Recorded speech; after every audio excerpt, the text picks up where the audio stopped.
Watch out, let me get a shot. Where they at? Where they at? Hey, where they at?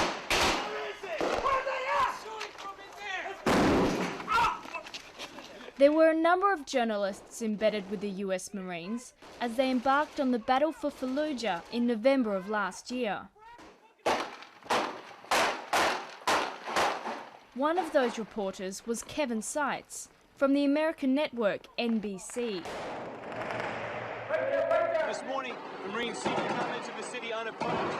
Kevin has spent nearly 10 months as an embedded journalist in Iraq. But he'd never before captured anything like this. Yeah, he's breathing. He's faking he's fucking dead. Yeah, he was playing. I had a pit in my stomach. I didn't feel like this was great footage. I knew exactly what it was. It was something that has been captured on camera very few times in war. Reports of a Marine shooting an unarmed wounded combatant quickly flashed around the world. Exclusive first-hand account of what happened inside that mosque. At the time, most Western audiences didn't even get to see the shooting. For instance, NBC only showed this black and white still. But with Kevin's raw footage and his eyewitness account, Dateline can now reveal the full story behind the incident. It had all begun the day before the shooting. Kevin had been at that same mosque with a unit of the 3rd Battalion, 1st Marine Division.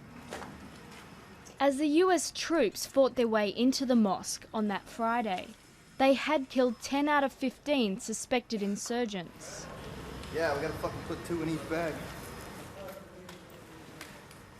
5 wounded men remained. They were disarmed and treated by Marine medics. Their wounds didn't seem to be life-threatening. They were serious, but not life-threatening. And I asked the lieutenant colonel, what will be done with these men? Will they be evacuated? And he said, yes, they will. So we left that mosque. The men were still alive. Apparently, they were left unguarded, but without weapons or anything. And the Marines advanced forward, moving south from the city. The next morning, on the Saturday, Kevin and the Marines returned to that mosque after reports of fresh fire from the area. When Kevin was still outside the mosque, he heard shooting. Yeah, they're on the far right. Coming around the back. We heard gunshots outside the mosque before we went in. And to my ear, I'm pretty familiar with what an M16 sounds like. They were single M16 gunshots, and there were 3 of them. It sounded like someone was being fired upon, and then moving over, firing again, and then firing again. Kevin overheard the following exchange between the platoon commander and his troops before they went inside. You shoot him? He comes up to the squad that had been inside the mosque, and he says, are there people inside there? And the Marine that had been inside holds up 5 fingers, signaling 5 people inside. Then the lieutenant asks, did you shoot them? And the Marine says, roger that, sir. And then the lieutenant asks, were they armed? And the Marine just shrugs his shoulders. Same guys from yesterday? See? All right. These are the ones from yesterday. These were the dead. These are the wounded that they never picked up. When I walked into that room, I immediately knew that these men that had just been shot again were the same wounded insurgents from Friday, from the day before.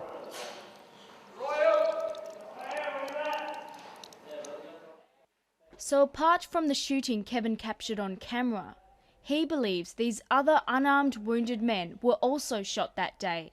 This was largely ignored by the media at the time. We look at the evidence that these men were definitely shot again, freshly shot, after having been wounded the day before. And then one is actually killed point blank in front of my camera.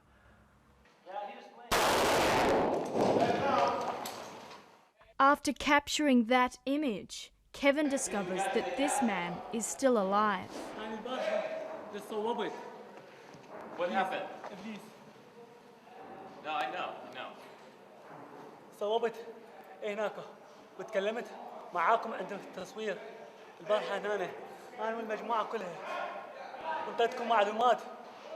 Please speak Arabic على مودي. I don't speak Arabic. I want to give you information. The fate of this witness is unknown.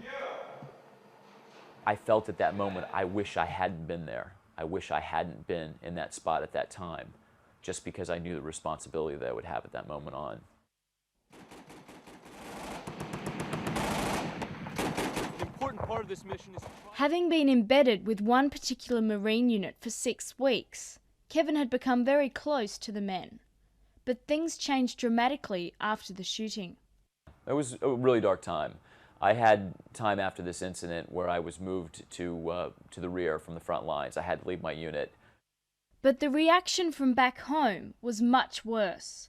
Kevin came under personal attack from the American public.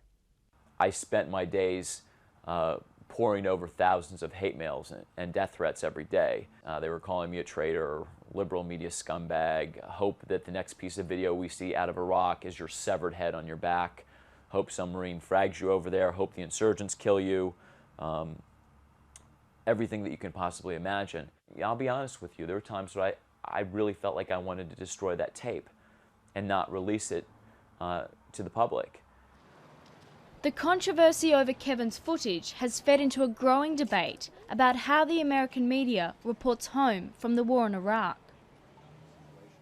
Kevin is showing these final year journalism students the difference between the raw footage he shot and the report that was actually put to air. You probably have never seen this because I don't think it's even aired on American television, the full shooting. With the war such a hot political issue, the American media has become very reluctant to criticise the actions of American soldiers. Just minutes after the four-star general. So even before Kevin received the hate mails, he and NBC knew the delicate tightrope they would have to tread. In the NBC report, Kevin went to great lengths to explain why the Marine might have pulled the trigger.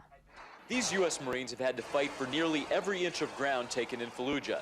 They've inflicted heavy casualties on insurgents here, but have also suffered many of their own, some from a new and harrowing tactic, booby-trapping dead bodies to explode when Marines come near. We were diluting it every step of the way.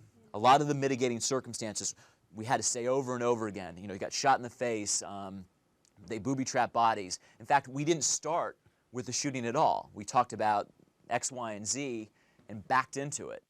At the same time, just a block away, one Marine was killed and 5 wounded by the booby-trapped body of a dead insurgent. So as dangerous as Iraq is, could the shooting be self-defense? And, you know, that was a conscious effort, basically because we felt like we were going to take such fire on this story. Some people might think that you defended the Marine too much in your report. I think that people could make that argument. They could say that the mitigating circumstances were presented in such a strong, forthright way that perhaps, you know, the incident that happened didn't get proper play. The Marine squad has already been in here and shot the wounded men again. In the middle of all this media management and political controversy, the real debate appears to have been lost. Do you think that because of a paranoia to tell both sides of the stories and to explain everything and to make sure you're not accused of being biased, do you think that you can sometimes lose the truth? I think that the truth can become muddied in that process. I think it can become fairly foggy. Despite evidence of what appears to be a war crime, the tape hasn't provoked a much greater soul-searching about acceptable rules of engagement for the US military. Are these the kind of rules of engagement we use? And if so, we should be very open about it.